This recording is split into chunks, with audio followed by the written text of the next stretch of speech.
Ilkay Gundogan akui permainan Jerman kurang agresif pasca kekalahan dari Turki. Timnas Jerman harus takluk di tangan timnas Turki pada laga persahabatan yang digelar di Olympiastadion di Berlin. Ini jadi kekalahan pertama timnas Jerman di bawah asuhan dari Julian Nagelsmann. Kekalahan di kandang sendiri jelas jadi cambuk bagi penggawa Der Panzer, terutama dengan jadwal Euro 2024 yang semakin dekat.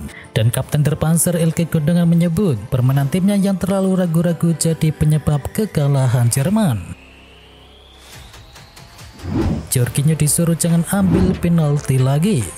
Jorginho kembali gagal mengkonversi penalti Italia. Pesepak bola legendaris Giuseppe Bergomi pun mendesak agar Jorginho tidak lagi menjadi eksekutor penalti. Gelandang veteran Brasil itu mengambil penalti saat Italia menghadapi Makedonia Utara. Sayang sekali sepakan 12 pas dari Jorginho terlalu lemah sehingga arahnya terbaca oleh kiper. Kegagalan tersebut memperpanjang track buruk Jorginho dalam mengkonversi penalti. Jorginho berarti sudah 4 kali beruntun gagal mengkonversi penalti menjadi gol di level internasional. Dengan segenap respek, Jorginho harus mengakui bahwa penalti bukan lagi untuk dia. Ceplos dari Bergomi kepada Sky Sport Italia.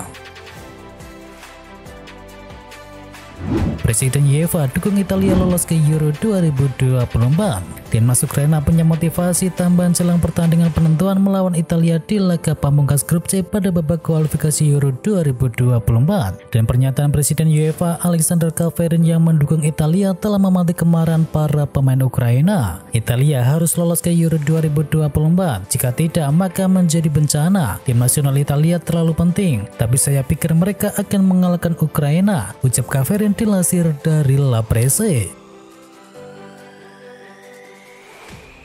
Portugal calon kuat juara Euro 2024. Portugal menutup langkah mereka di kualifikasi Euro 2024 dengan sempurna. Cristiano Ronaldo dan kawan-kawan menyapu bersih 10 pertandingan dengan meraup 30 poin dan mencetakkan 36 gol, dan mereka hanya kebobolan 2 kali. Terbaru Portugal membekuk Islandia dengan skor akhir 2-0 di duel matchday terakhir dari grup C. Ini jadi kemenangan ke-10 Portugal di babak kualifikasi. Kemenangan ini memastikan laju sempurna Portugal untuk finish sebagai juara grup C dengan koleksi 30 poin dari 10 pertandingan yang telah dijalani. Dan laju positif tersebut lantas membuat Portugal disebut-sebut sebagai salah satu calon kuat juara Euro 2024.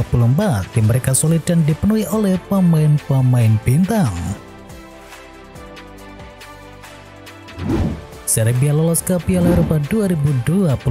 Serbia memastikan diri lolos ke Piala Eropa 2024 usai bermain imbang 2-2 dengan Bulgaria. Hasil ini membawa Serbia finish di urutan kedua klasemen grup G dengan koleksi 14 poin dari 8 pertandingan yang telah dijalani. Mereka menemani Hungaria yang sudah lebih lolos ke Jerman sebagai juara grup dengan koleksi 18 poin. Ini pertama kalinya Serbia lolos ke Piala Eropa sejak negara itu berdiri pada tahun 2006. Sebelumnya mereka terakhir tampil di Euro 2000 saat masih bernama Yugoslavia. 17 negara sudah lolos ke Piala Eropa 2024. 17 negara termasuk tuan rumah Jerman telah memastikan diri lolos ke Piala Eropa 2024. Kini tersisa 7 slot saja yang diperebutkan dan 4 slot lewat jadwal langsung dan 3 lewat playoff. Sebelumnya sudah ada 15 negara yang memastikan lolos dari jalur kualifikasi. Mereka adalah Albania, Austria, Belanda, Belgia, Denmark, Hungaria, Inggris, Portugal, Prancis, Rumania, Skotlandia, Slovakia, Spanyol, Swiss, dan terakhir Turki. Kini masih ada 4 jatah lolos langsung dari 4 grup berbeda yang akan diperebutkan 8 negara, yakni Italia dan Ukraina di grup C, Kroasia dan Wales di grup D, Republik Ceko dan juga Moldova di dalam grup E, serta Slovenia dan Kazakhstan di dalam grup H. Belgia versus Azerbaijan, Romelu Lukaku gacor bikin rekor. Romelu Lukaku memborong 4 gol saat Belgia menang atas Azerbaijan di kualifikasi Euro 2024. Lukaku mencatatkan rekor lewat gol-golnya tersebut. Dengan tambahan 4 gol itu, Lukaku kini tercatat sudah mencetakkan 14 gol dalam fase kualifikasi Euro 2024 dan angka ini jadi rekor yang baru. Lukaku kini tercatat sebagai pemain dengan gol terbanyak di ajang kualifikasi Euro dengan koleksi 14 gol. Dia melewati rekor sebelumnya yang dipegang oleh pemain Irlandia yakni David Haley dan juga striker Polandia yakni Robert Lewandowski yang mengoleksi 13 gol. Lukaku secara keseluruhan sudah mencetakkan 83 gol dalam total 113 kali penampilannya bersama timnas Belgia, dan striker yang kini berusia 30 tahun itu kini menempati posisi ke-7 dalam daftar top skor sepanjang masa sepak bola internasional. Gavi alami cedera ACL saat bela timnas Spanyol. Kemenangan Spanyol atas Georgia dalam laga kualifikasi Euro 2024 memakan korban. Gelandang milik Barcelona Gavi tidak bisa menuntaskan pertandingan akibat mengalami cedera lutut yang cukup parah. Gavi harus menjalani pemindahan MRI untuk mengetahui secara pasti tingkat cederanya tersebut. Namun kemungkinan besar ia akan menepi dari lapangan selama 6 hingga 8 bulan lamanya. Itu artinya Gavi akan absen hingga akhir musim dan kemungkinan juga akan absen di ajang Euro 2024.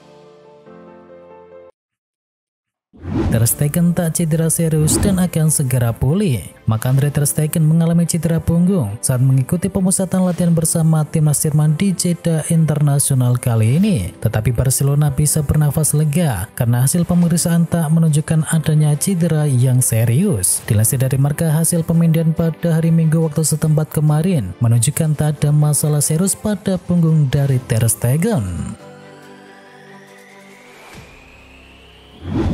Tim Liga Arab Saudi juga kena pengaruh dari Ronaldo. Tak ada yang menduga Steven Gerrard bakal melanjutkan karir kepelatihannya di Liga Arab Saudi. Terkini Gerrard berbicara terbuka soal keputusan besarnya menerima pinangan dari Al Ittifaq. Ternyata ada pengaruh dari kepindahan Ronaldo ke Al Nassr beberapa bulan sebelumnya. Menurut Gerrard, kepindahan Ronaldo telah berdampak besar kepada Liga Arab Saudi. Jutaan penonton mengikuti langkah Arab Saudi. Jadi kini popularitas Liga langsung meroket secara drastis.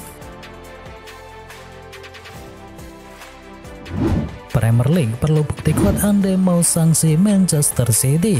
Manchester City kini dihantui sanksi berat atas dugaan pelanggaran aturan finansial dan Premier League harus memiliki pembuktian kuat untuk bisa menjerat The Sky Blues. Manchester City disinyalir melanggar 115 aturan keuangan selama periode 2009 hingga tahun 2018 dan Manchester City juga diduga melanggar aturan Premier League terkait keuntungan pada tahun 2015 hingga tahun 2018. Banyaknya pelanggaran yang diduga dilakukan oleh Manchester City berpotensi sanksi yang berat, mulai dari degradasi hingga pencabutan gelar yang didapat selama periode tersebut.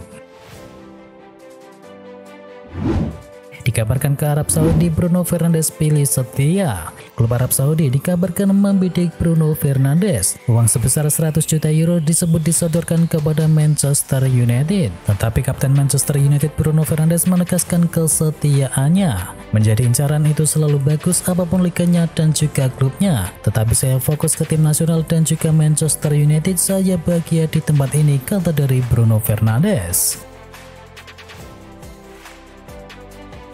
Mantan penggawa Real Madrid anggap Jude Bellingham setara dengan Zidane dan juga Luis Figo. Sebuah pujian dilayangkan mantan bek Real Madrid Aitor Karanka kepada gelandang Los Blancos yakni Jude Bellingham. Menurutnya, pemain asal Inggris tersebut setara dengan legenda Los Blancos yakni Zinedine Zidane dan juga Luis Figo. Pujian tersebut tidak serta-merta ia layangkan. Menurutnya, apa yang telah dilakukan oleh Jude Bellingham dalam waktu yang singkat sangatlah hebat karena ia bisa beradaptasi dengan cepat bersama Real Madrid.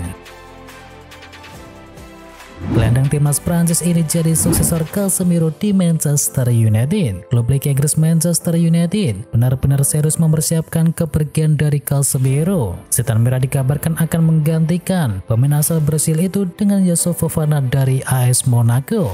Menukil laman dari RMC Sport, Manchester United kini mengarahkan radar mereka menuju Prancis dan Setan Merah berniat untuk bisa mendatangkan Youssouf Fofana dari AS Monaco. Menurut laporan tersebut, Manchester United berminat untuk bisa mendatangkan Fofana karena rekam jejak dari sang pemain yang cukup bagus. Tetapi sayangnya Manchester United harus siap keluar uang dalam jumlah besar untuk pemain keturunan Mali itu. Pasalnya AS Monaco hanya siap melepas sang gelandang jika Manchester United menebusnya di angka 50 juta euro.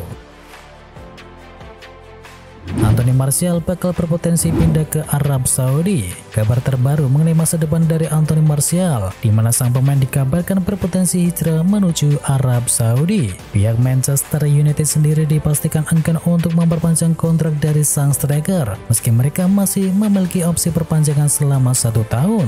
Dilansir oleh Sportmall, diketahui dua klub Arab rupanya telah tertarik untuk mengamankan sang pemain dengan mahar mencapai 15 hingga 10 juta euro. Kabar ini tentunya menjadi kabar yang cukup bagus untuk pihak Setan Merah, karena mereka kini telah berhasil untuk bisa menemukan pembeli bagi Anthony Martial. Griezmann ditawari gaji 4,6 miliar rupiah per pekan dari Manchester United. Manchester United dilaporkan mengincar Antoine Griezmann dari Atletico Madrid. Ia diproyeksikan untuk mengisi lini serang Setan Merah yang begitu tumpul di Liga Inggris musim ini. Dan striker asal Prancis tersebut memang sedang dalam performa bagus untuk musim ini, di mana ia telah mencetakkan 12 gol dan juga 1 assist dalam total 16 penampilannya untuk Los Crocodilos di semua kompetisi. Apalagi Griezmann hanya memiliki klausul pelepasan kisaran 22 juta euro saja, harga yang tentunya tidak akan menjadi masalah bagi klub sebesar Manchester United. Disebutkan pula Griezmann ditawari gaji fantastis sebesar 240.000 pound sterling per pekannya, atau sekitar 4,6 miliar rupiah per minggunya. Manchester United kini menunggu respon dari sang pemain atas penawaran transfer tersebut sebelum mengajukan penawaran secara resmi. David Beckham mau bawa David De Gea main bareng Messi.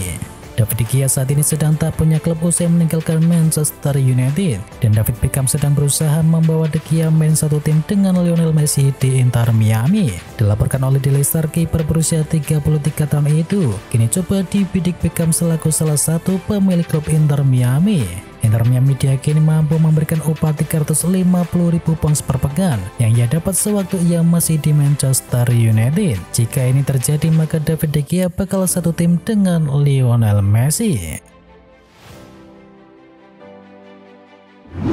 Man City belak-belakan tertarik untuk bisa datangkan Savinho dari Girona. Chief Eksekutif Manchester City yakni Ferran Soriano mengakui pihaknya tertarik untuk bisa mendatangkan Savinho. Kendati begitu, Soriano memastikan bahwa Savinho tidak akan bergabung dengan skuad Manchester City pada Januari mendatang. Mundo Deportivo menyebutkan bahwa Savinho yang baru berusia 19 tahun tengah dibidik oleh Manchester City. Jika dilihat dari gaya bermainnya, Savinho memang sangat pas untuk menjadi pengganti dari Riyad Mahrez yang bertipe pelari dengan kemampuan dribbling bola yang begitu baik di sisi kanan lapangan. Timnas U17 dibubarkan usai gagal tembus 16 besar. Skuad Timnas Indonesia U17 segera dibubarkan setelah mereka terdepak keluar di ajang Piala Dunia 2023. Kami minta maaf kepada seluruh rakyat Indonesia karena tidak lolos ke babak 16 besar Piala Dunia U17. Terima kasih atas semua doa dan dukungan yang diberikan kepada kami, ujar dari Bima Sakti.